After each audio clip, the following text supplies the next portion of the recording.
reaction now from Republican Congressman Adam Kinzinger of Illinois. He's a member of the Foreign Affairs Committee. Congressman, thanks so much for joining us. What do you make of this breaking news? Well, it's concerning. Obviously, we've noticed lately that the North Koreans are way more advanced than we thought they were. This ICBM missile test, at least surprised me when it happened on July 4th. If this is another one and there was success to it, it's obviously very concerning. One of the things to keep in mind, though, every time they have a missile test, they learn from it. We also learn from it. We have the ability to watch trajectories. We know how they're doing what they're doing, and it makes us better at defending. But this is very concerning, and I think what this does for us is should redouble our efforts out here in the House with the administration to invest in future missile defense technology, whether that's boost phase intercepts, or terminal phase intercepts, both of which are important. And on those medium-range missiles, that's where the THAAD, or the THAAD missile defense system, comes in very important, because that's what defends Japan and South Korea against intermediate range. How confident are you that the defense systems that we're developing are keeping up with the missile program that we're seeing in North Korea? As you just mentioned, this week alone, we saw a huge acceleration based on expert analysis there. I think as of today, we're in okay shape. This is still kind of technology in its, I don't want to say infancy, but still in development stages. We know we had a successful intercept test just a few weeks ago, or maybe a month ago or so. But we're going to have to continue to stay ahead of this threat, because if the North Koreans have figured out ICBM technology and they can replicate it and do it more inexpensively, we're going to have to keep up on that front too. And so this isn't a partisan issue at all whatsoever. We all need to come together and say, how do we keep our homeland and our allies safe? And that's going to be, frankly, unfortunately, further investments in this technology. I mean, this is yet another launch just this year. We know there was the one back on July 4th. An intercontinental ballistic missile is what that was determined to be. And this week, we also heard that message from Kim Jong-un out there saying that they would strike the heart of the U.S. should there be reason to believe that the U.S. were trying to take out this regime. What is the message Kim Jong-un is trying to send here with this latest missile launch, do you think?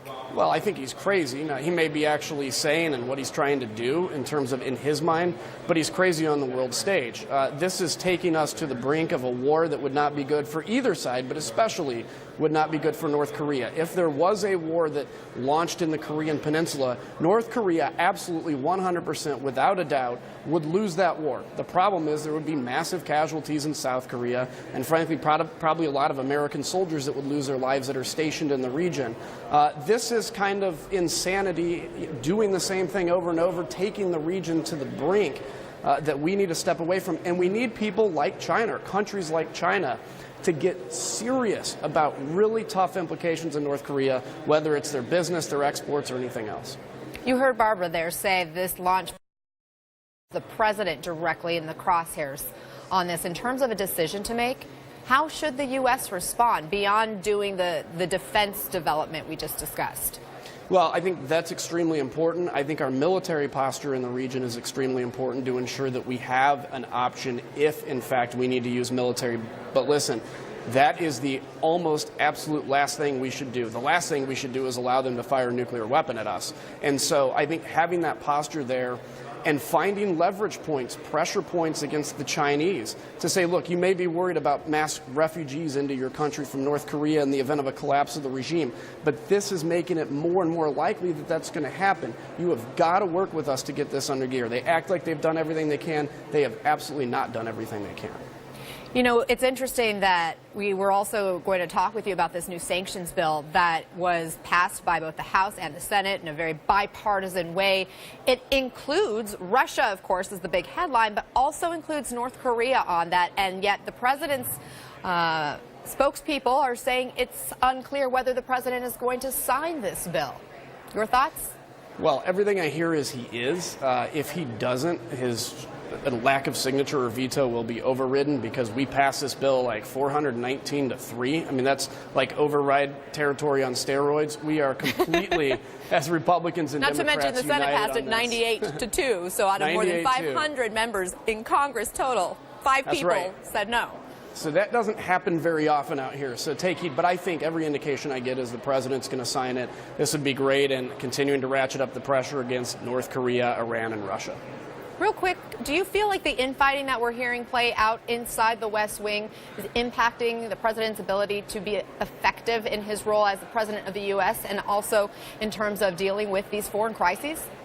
Yes. I don't know about the foreign crisis, because he has kind of a lot of individual power to make those decisions, but where it is affecting his domestic agenda, I mean, the headlines are this infighting, and it's rightfully so, because this is intriguing stuff.